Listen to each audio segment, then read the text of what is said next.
तो इलेक्शंस के हवाले से एक और अपडेट आई है कि 16 सितंबर से पहले जो कि वो उमर अता बंदियाल साहब के रिटायर होने से पहले हुकूमत के अंदर आ जाए। जब शहबाज शरीफ साहब ये टोपी पहनते हैं ना, बड़ी दिलचस्प किस्म की स्टेटमेंट्स होती हैं उनकी।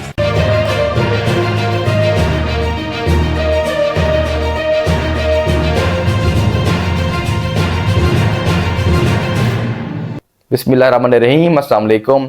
तो इलेक्शंस के हवाले से एक और अपडेट आई है। तो खैर इलेक्शंस जो है सितंबर से पहले होते हुए नजर नहीं आ रहे। तो मैं तो खैर पिछले कुछ व्लॉग्स में यही कह रहा हूं कि जो इलेक्शंस हैं वो सितंबर या अक्टूबर के अंदर ही जाके होंगे।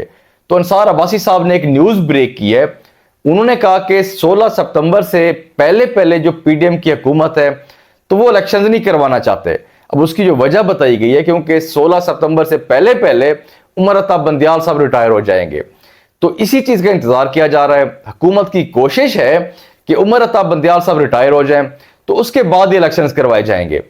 तो अब इस चीज के ऊपर जो व्लॉग्स हो रहे हैं, जो बहुत सी मतलब जो न्यूज रिपोर्ट हो रही है, तो ये भी कहा जा रहा है कि जी इमरान खान साहब की ये कोशिश है कि वो उमर अता बंदियाल साहब के रिटायर होने से पहले हुकूमत के अंदर आ जाए। और देखिए जो चीफ जस्टिस साहब होते हैं तो वो 65 ईयर्स के जब होते हैं तो रिटायर हो जाते हैं। तो उमर अता बंदियाल साहब जो कि सितंबर के अंदर रिटायर हो रहे हैं, तो इमरान खान साहब की कोशिश है कि वो उनके रिटायर होने से पहले हुकूमत में आके ऐसी कोई अमेंडमेंट कर दें कि मतलब 3 साल एक्सटेंड कर दिए जाएं। तो उमर अता बंदियाल साहब तो मजीद 3 साल चीफ जस्टिस भी रहे, तो जो काजी फैज ईसा साहब हैं वो चीफ जस्टिस ना बन सके अभी मजीद 3 साल।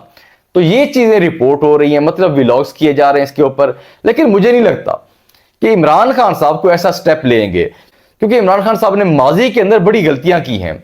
तो अब मेरे ख्याल से कोई गुंजाइश नहीं इस तरह की गलती की।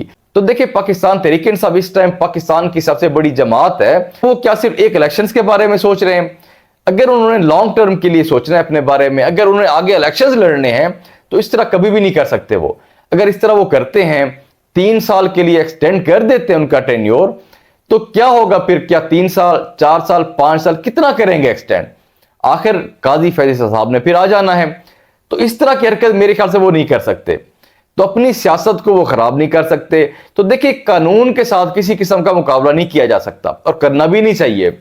तो खैर ये जो चीजें रिपोर्ट हो रही है, जो व्लॉग्स किए जा रहे हैं, मेरे ख्याल से ये बेबुनियाद हैं। अच्छा, हम वापस आ जाते हैं 16 सितंबर की डेट को, जो कि अंसार अब्बासी साहब ने रिपोर्ट किया है।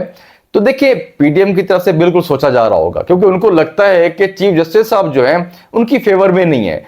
अब वैसे भी उन्होंने जिस तरीके से एक जंग छेड़ ली है सुप्रीम कोर्ट के साथ, अब हो सकता है कि उनकी तरफ से वाकई सोचा जा रहा हो ये चीज। अब वैसे ये चीज जब रिपोर्ट हुई है, जब शहबाज शरीफ साहब नवाज शरीफ साहब के पास लंदन में गए हैं, तो उसके बाद ये न्यूज ब्रेक हुई है। तो अब ये फैसले तो नवाज शरीफ साहब के हैं, तो फैसला हमेशा करते ही नवाज शरीफ साहब है इस तरह का। तो शहबाज शरीफ साहब ने जब नवाज शरीफ साहब से मुलाकात की, तो उसके बाद उन्होंने प्रेस कॉन्फ्रेंस की है। तो उसमें उन्होंने कहा कि इलेक्शंस जो हैं वो एक ही तारीख पे होंगे, पूरे पाकिस्तान के इलेक्शंस। अच्छा, उसके अलावा उनकी एक और स्टेटमेंट थी जो बड़ी दिलचस्प थी। उन्होंने कहा कि जो पंजाब है वो कोई बड़ा भाई नहीं है, मतलब सारे जो हैं बराबर के भाई हैं, एक जैसे भाई हैं। मतलब जो सारे सूबे हैं वो एक जैसे ही हैं, सारे बराबर के भाई हैं, कोई बड़ा छोटा नहीं है इनमें। तो शहबाज शरीफ साहब ने ये स्टेटमेंट दी है। अच्छा, ये पिक्चर आप साथ देख रहे हैं, जब शहबाज शरीफ साहब ये टोपी पहनते हैं ना, बड़ी दिलचस्प किस्म की स्टेटमेंट्स होती हैं उनकी।